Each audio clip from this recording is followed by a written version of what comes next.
A/B testing, best practices you shouldn't ignore. If you want to be successful with A/B testing, you need to make sure you're following these 8 best practices. Consider these principles your North Star that will keep your testing program on the right track. Let's jump into the video. Best practice 1. Collect data first. The fastest way to waste time with A/B testing is to test blind. Before you even think about creating a variation, gather data that shows you where customers are struggling. Use heat maps to spot where people click, scroll, or drop off. Tools like Hotjar or Full Story let you replay sessions and watch real journeys across your store.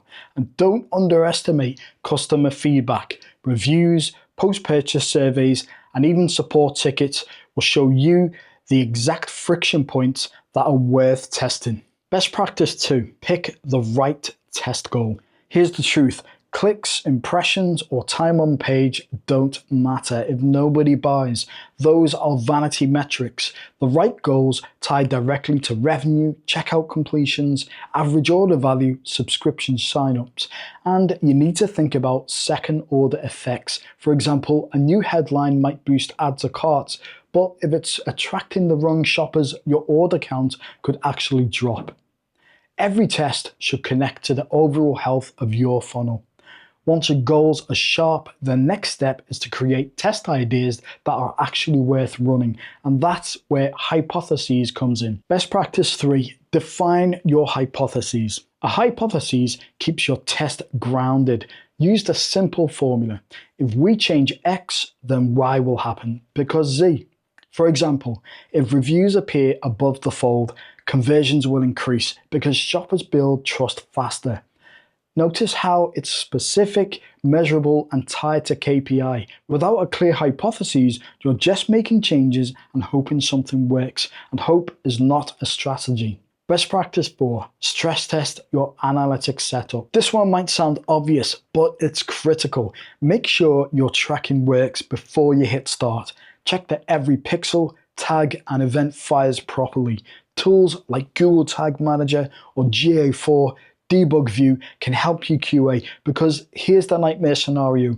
You run a 2-week test, your results look amazing, and then you realize your analytics were broken and miscounting things. Now you've lost 2 weeks and need to start the tests over. Best practice 5, always test one variable at a time. Merchants love to bundle changes, new headline, new images, new CTA, all in one test. But if that variation wins, how do you know which element made the difference? You don't. The smarter move is to isolate one variable at a time. Keep it clean and focused so you can replicate the win across your store. But even a perfectly designed test can lead you astray if you stop too early. And that leads us to our next best practice to keep in mind. Best practice 6, test duration and sample size. Calling a test after just a few days is one of the biggest mistakes merchants make. Just because you see an early spike doesn't mean it will hold. The right way is to run your test until you reach statistical significance. There are a lot of different ways to calculate this, depending on the confidence level that you want to reach before reaching a definitive conclusion. Keep in mind, your traffic volume matters a lot in how long it will take for you to reach a statistically significant result. There are entire videos dedicated to this subject, but for now, let's just know to prioritize hitting significance before turning a test off, and use a calculator to help you. Best practice 7, look out for anomalies. Not every spike is a win. Seasonality can skew results.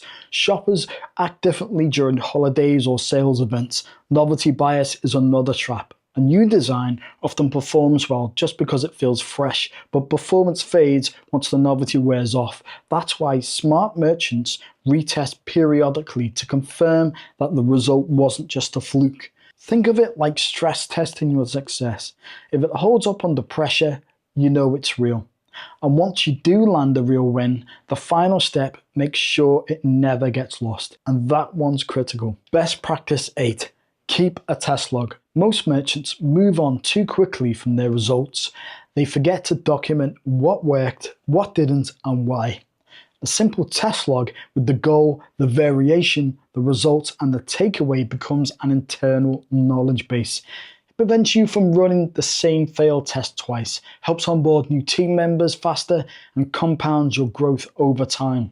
Testing isn't just about one win, it's about building a library of insights that pay off for years. I will also add a link in the description for the Shogun A/B testing app for Shopify. This is a tool that we offer for Shopify merchants that want to run A/B tests across their storefront to drive more revenue. And there you have it, folks. Hope you enjoyed this video. Remember to hit that like button and subscribe to our channel. Hit that notification bell to get updates anytime we drop a video. We are putting out content all the time on how you can optimize your e-commerce storefront. Thanks for watching. See you in the next one.